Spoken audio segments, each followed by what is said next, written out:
Hey YouTube, in this video I'll be giving you the very basics and understanding of how to set up your pros team. By the way, I stream Apex most of the time on Twitch, so if you wanna head on over there, please do give a follow or come watch. And please give a like or subscribe if you do enjoy this video. So you might be wondering, how can we trust this guy? Well, let's just say I've played for 1200 days and still going. In better context, I've played this game every day of my life for 3.5 years straight. Even though 3.5 years isn't the rest of my life because I'm not 3.5 years old. Anyways, I'll be covering the Japanese translation of player position, player cards, ranks, stat, tournament, league games, as well as your online team or computer online team. So when you start your game, you'll come across the game's actual tutorial. I can't play it anymore since it's been 1200 days since I've last played that tutorial. So all I can say is good luck. Yeah, I'm just kidding, partially at least. The best advice I can give you is for batting. You'll come across power hitting. And so all you want to do here is hold on to that screen. Drag the bat to where the pitch is and let go of your screen.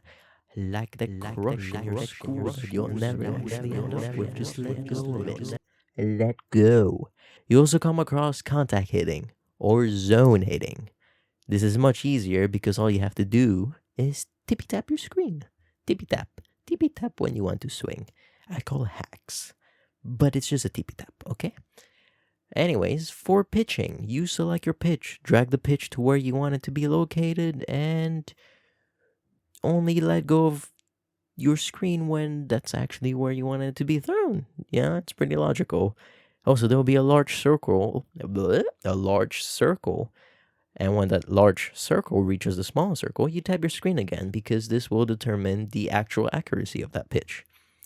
Oh yeah, and this means for you to move on to the next tutorial, and this one means for you to try again. Anyways, player cards, the very basic understanding of the game. The best way to explain this is, well, here's this batter stat, pitcher stat.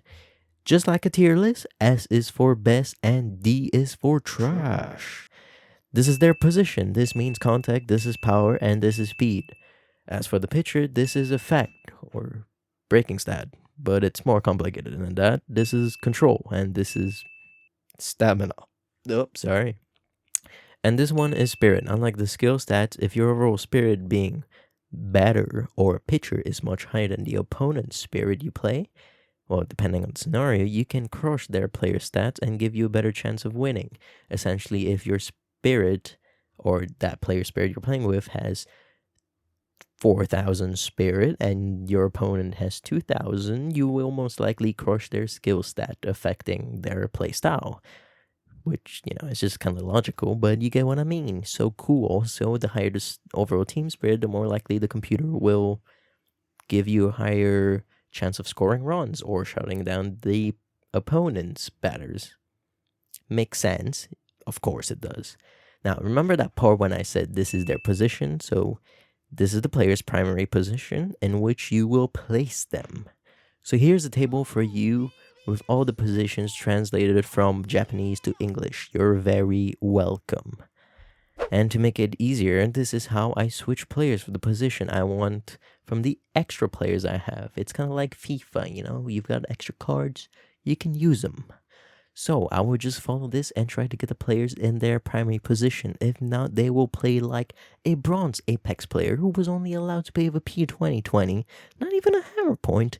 Oh, and not to forget, the player is probably playing on the Bush Model TV12.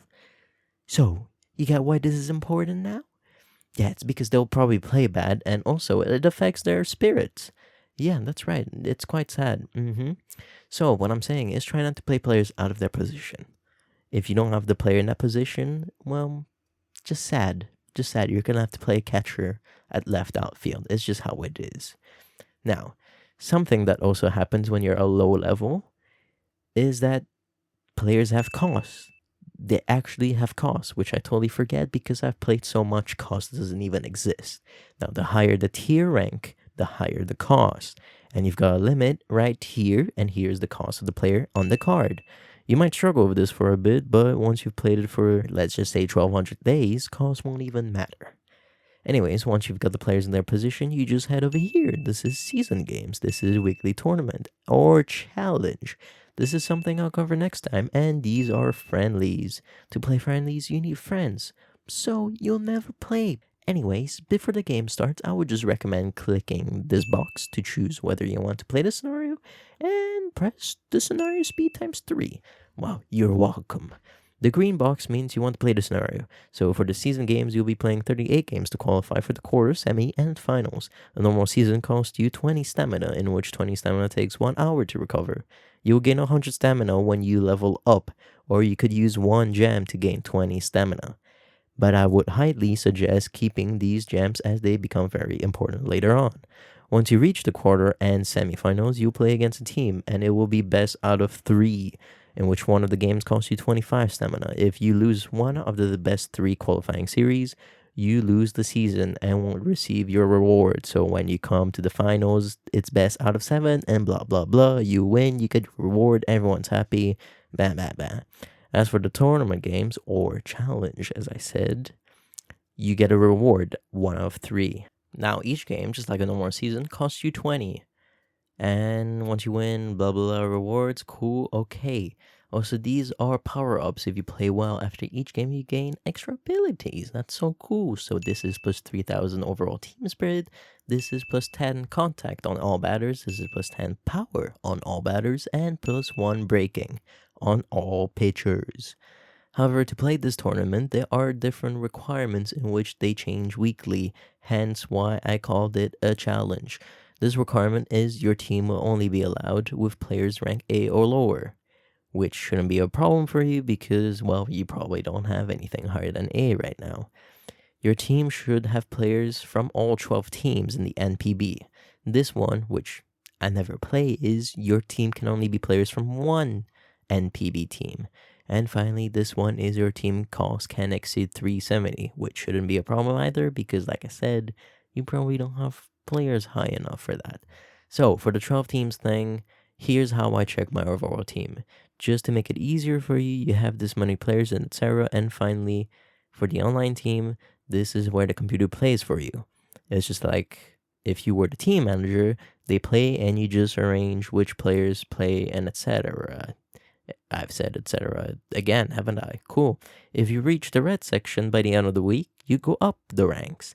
If you're in the green section, you stay safe. And if you go in the blue, oof, somebody got relegated.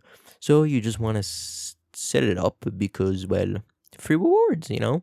So the lowest league being League 1, you get this many rewards, and it goes up to League 10. In that order. 1, 10, makes sense. No, 1, 2, 3, 10, you got it. But they call League 10 something else. They call them the legends, the champions, the money spending people. The guy who spent a whole house worth on the game to be first place. This is not a joke. This guy called Clay spent a whole lot of money on this game. And he said he could have bought a house with the money he spent. Anyways, hopefully this, helps you out to start out and hope you have fun.